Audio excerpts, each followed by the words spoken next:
Hey everybody, welcome to this week's The Filth.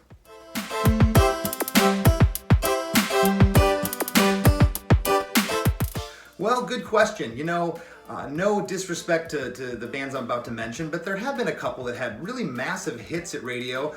Two that I can think of that have kind of fallen off the radar would be SR-71 and American Hi-Fi. Both bands had massive radio hits in the early 2000s, and you don't really hear too much about them today, so I would go with those two bands.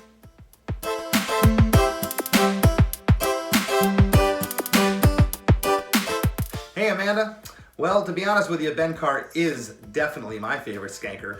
The dude's amazing. I mean, he gets up there, and sometimes these venues are 120 degrees, and he's in a full three-piece suit skanking for an hour. I don't know how he does it, especially, a year like we've had in 2020 where he's taken the year off. I don't know if he's on a treadmill every day in anticipation for the next show, but he better be, because it's a brutal routine that man puts himself through. So, hey, Ben.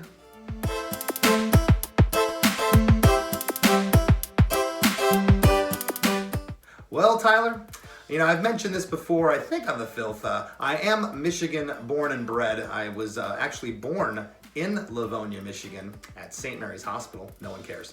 The dude you see roaming around claiming to be related to me would probably be one of my cousins or one of my uncles who are still in that area. So, tell him I said hello.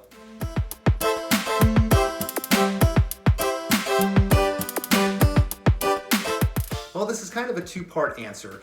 The first part would be Vinny and I recorded a 4-track demo called Free Demo, really original, I know, that we released, and one of the first songs we recorded for that was called Green-Eyed Monster. It was just him and I played bass on the recording as well.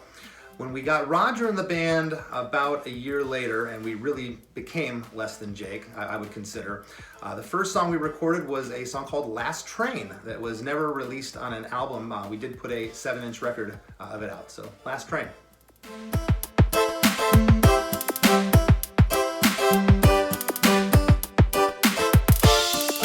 Hey Steve, I'll tell you how I feel about it. We loved it so much, we made our own Less Than Jake shirt in a death metal band logo.